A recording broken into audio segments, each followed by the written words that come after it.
For kids to follow directions, they need to know the rules. Because a lot of times parents are going to the shopping mall, the child's running and is picking up all these things and wants to put it in the cart. You don't know what to do. Right. So the ground rules for shopping is holding hands when we want to leave the parking lot. And then when you get to the store, that's when it's really fun because I want to run in there. When we get to the shopping mall, we hold on to hands.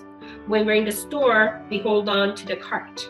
And then you have reward for the rules and you have consequences for the rules. So if you hold on to the cart, follow with mommy, you get to pick up between these two vegetables normally you get for him that he likes a lot, or the strawberries that he likes a lot. He gets to choose which one of those he wants to pick and put it in the cart. So you're not rewarding sugar, you're rewarding things that you normally purchase for him. If there's a situation where you're having a lot of difficulty with following direction, that's when you want to put a big reward. Maybe that reward would be going to the park, playing with friends.